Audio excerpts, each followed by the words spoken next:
with a goatee, wearing blue robes. He appears very organized, and when one of the base dogs comes up to him, he jumps and looks terrified until he is eventually carried inside by his leader. Each leader appears to be arriving with one assistant. Mm-hmm. His name, you hear, is Venfrim. They came from a coastal city called Sinfalis, as I recall, yes. Mm-hmm. Coast, yeah. Yeah, you're pretty sure that's the southwestern coast. From the plains comes the Grandmaster, Sistona Gazan. She actually appears very laid back. She's more or less casually dressed for the time, but formal enough that it works. But she does carry a mace, and as you notice, that mace never leaves her side. Arriving with her is a simpering. You can just tell that he's simpering because you hear him speak once, and he looks like all the people from the upper class you hated most, and you too hated most. His name is Taus Unil. From the southwest, fortress of Janaris, land of Ralk, there is a gnome named Quain Tuffery.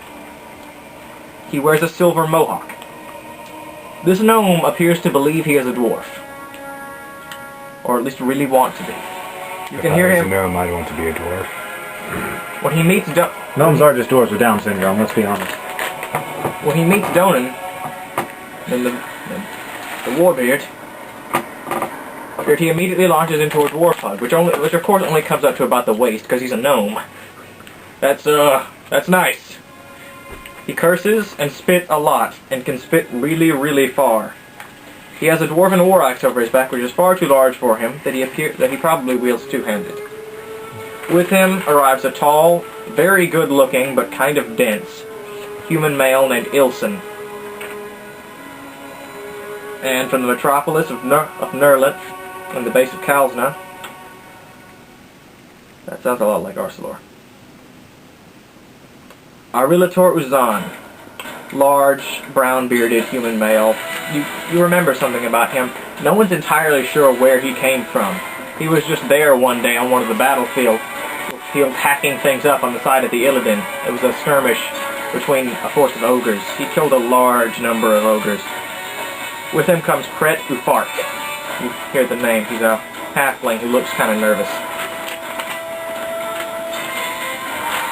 From the Plague Coast of Koth, the village of Holman, of Morton Goosen, who's a mountain barbarian like Runalda in the South Mountains. He carries a very large war mace, and trailing very close to him there is an elven woman, a half-elf woman, who was introduced as Delana Kazin.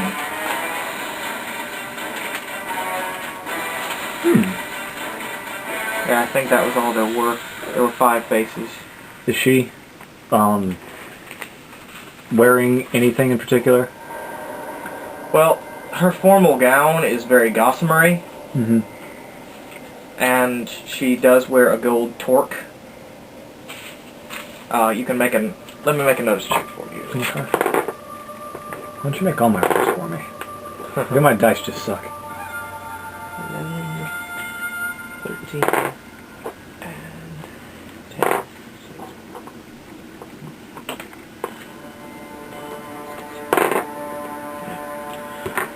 Actually, only Allie notices it. Your character notices this. I do not know entirely why. You can justify why she was looking for yourself, why she would notice this, but she's the only one who does. That around her left thigh, underneath the dress, there appears to be a snake wrapped around and holding on. I was looking for her penis, and I noticed. That's what that nod was. You're like, Yep, Dumb that shit. makes sense. Hey. Noella is racist, believes all half-elven women are secretly men. Lord Marshal Harding greets each person individually and by name. Actually appears to work the room fairly well. It appears he can be charming when he absolutely has to. The Grandmaster still appears not to like him very much. Her introduction is, at best, pointed. And now your waitstaff. so what do? Huh? You're expected to move about with your Yeah, trays of illited hors d'oeuvres, which basically are just little bits of steaming meat wrapped in cabbage. I guess I'll move towards Kazan, or wherever she is. Alright. I just want to overhear what she's talking about first. I don't want to see if she'll take any of the hors d'oeuvres. Okay. You maneuver closer. When you get there, it appears that when you arrive, they are talking to Quain Tuffrey, the gnome.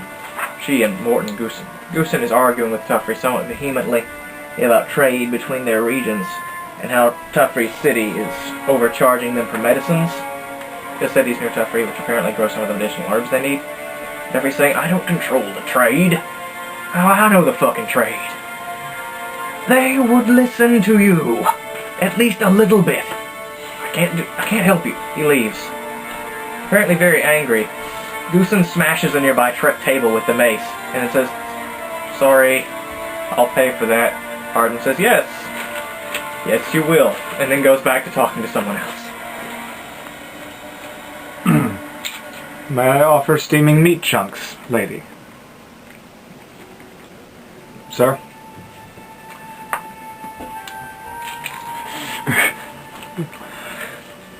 I didn't see anything.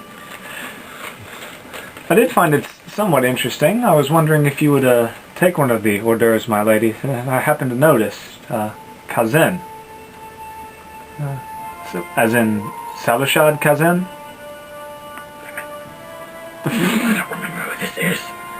You said he was one of the first. He was the first leader of the Black Willow. He's the one who refounded it for Duran and wrote this big ass book.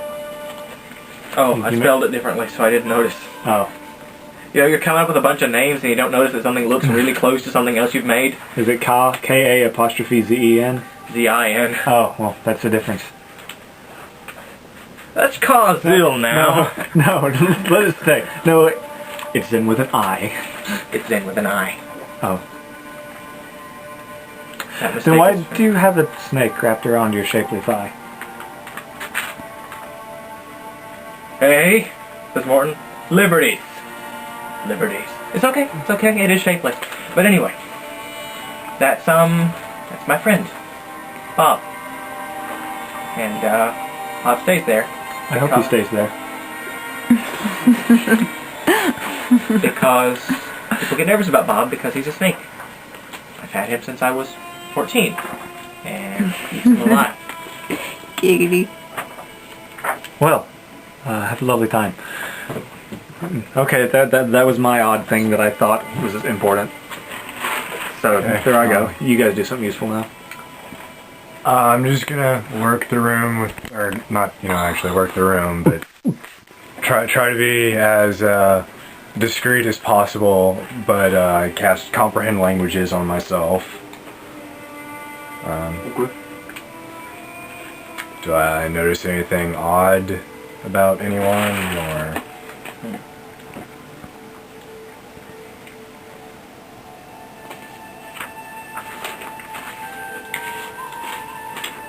Over the next few minutes, you maneuver near the Grandmaster, where she's having a quiet conversation with her assistant, Taus. They appear to be having a heated but somewhat concealed argument. It appears that Taus is once again making veiled advances, but you can tell that's the intention behind the words because you have comprehend languages. His code for trade treaty appears to actually mean sex. And she is, apparently, you're guessing, for the 1000th time, saying, no. I will fire you if this happens again, or if you mention this to What's his code for Lost Caravan? Lost Caravan? Yeah. Lost Caravan. Blue balls. Please don't make me come up with this. This will not belong in any campaign if you make me come up with this. I want the whole language by tomorrow. You'll burn the thing if I make this. Okay, anyway. Yes, but she appears to rebuke him rather pointedly and sends him away to sulk.